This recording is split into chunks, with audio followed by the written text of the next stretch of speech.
안녕하십니까. 재미있는 외과 이야기 김정현입니다. 저번에 이어서 구독자분들이 궁금하시는 질문 시리즈 2편 한번 가볼까요?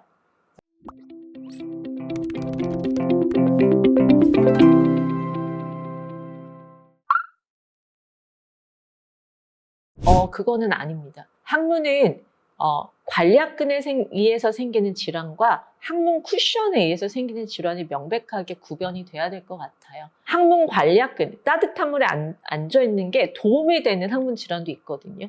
항문 관략근이 과도하게 좁기 때문에 배변할 때마다 찢어지는 질환을 갖는 환자들은 이 근육을 이완해 주는 게 좋기 때문에 좌욕이 도움이 될 수 있고, 또 하나는 항문이 일시적으로 부푸는 일이 생겼을 땐 좌욕을 통해서 이완, 따뜻한 물에 혈관은 이완되니까 부풀었던 게 좀 빠질 수 있거든요. 그래서 이럴 땐 도움이 되는 게 맞는데, 간혹 관략근이 약해져 있는데 치액의 덩어리가 심할 때는 이완이 될 때 더 빠지는 걸 경험하는 거죠. 그래서 좌욕했는데 치액이 더 심해지는 것 같아요는 수술이 필요한 상태의 치액, 3도 이상의 치액을 갖고 있다는 걸 반추해지는 의미고, 대부분은 따뜻한 물에 있을 때 항문은 도움을 받는 게 맞습니다만, 관략근이 오히려 너무 약해서 가려움증이 동반돼 있거나 관략근이 풀어져 있는 환자들이 좌욕을 하기에는 오히려 더 문제가 되니까 가려움증에선 좌욕이 더 독이 될 수 있다는 거는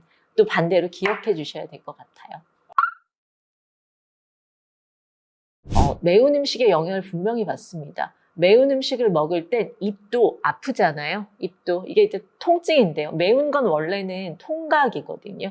근데 장 점막은 똑같은 통각을 느껴요. 위도 아프거든요. 매운 거 먹으면 위 아프시다고 하시는 분들이 있는데, 어쨌든 이 매운 게 항문을 닫게 되면 이미 아팠던 위치가 있는 부분이 입안이 헐 때 매운 거 먹으면 똑같은 거예요. 원래 정상 항문은 매운 게 지나가도 안 아파야 되거든요.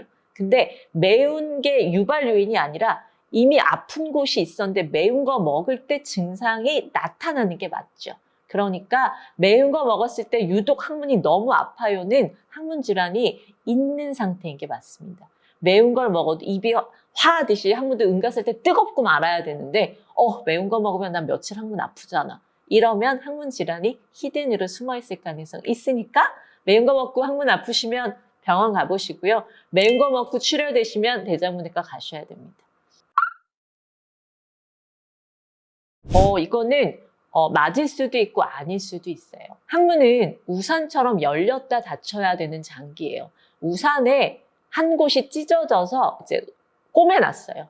우산이 그러면 완벽하게 복구가 될 수도 있잖아요. 완벽하게.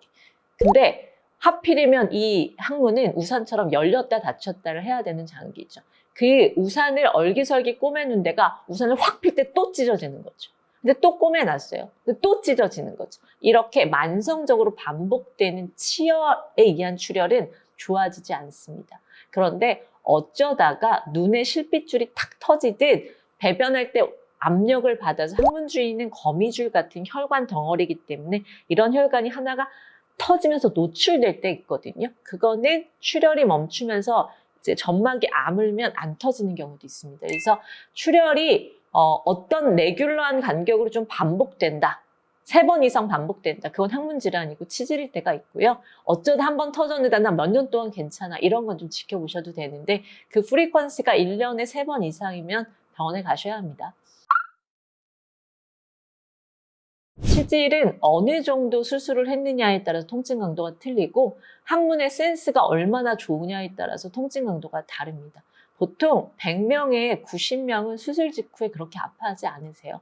근데 우리가 바람만 불어도 아프네 하시는 분도 있잖아요. 항문 자체의 센스가 굉장히 높으신 분이 있거든요. 그런 분들은 수술 직후에 유독 아파하시는 거죠. 그리고 대부분 괜찮았던 90명은 아프다고 글을 안 쓰지만, 항문 센스가 되게 유독 예민하신 10명 중에 5%에서 글을 대부분 쓰시기 때문에 항문 수술하면 너무너무 아파요라는 글이 대부분 이제 유언비어처럼 떠들고 있지만, 실제로 항문 수술하시는 90%들은 생각보다 아파하지 않으세요. 또한 항문 수술은 아파서 하는 거거든요. 출혈이 되거나 통증이 있기 때문에 그 통증 부위를 치료하는 목적으로 수술하는 거니까 지금 통증보다 수술 후가 덜 아픈 경우도 굉장히 많습니다. 대표적인 예가 만성치열. 만성치열로 수술하면 수술 직후가 수술 전보다 덜 아프고요. 아무런 증상이 없는 돌출성 치액. 돌출성 치액은 원래 안 아팠던 거거든요. 빠져서 그렇지. 안 아픈 걸 아프게 만드는 수술이니까 돌출성 치액은 조금 아파하는 것 같습니다. 그래서 체질 수술은 90%는 안 아파하시고 아픈 5%가 있다. 이렇게 정리하면 되지 않을까요? 진료실에서 질문을 받으면 뭐 이런 걸 묻고 그래 이런 마음이 의료진에게 가끔 들 때가 있거든요. 근데 또 이런 자리에서 질문을 받으니까 저도 대답하는 게 좀 더 재밌었던 것 같습니다. 재밌는 외과 이야기 김정현이었습니다.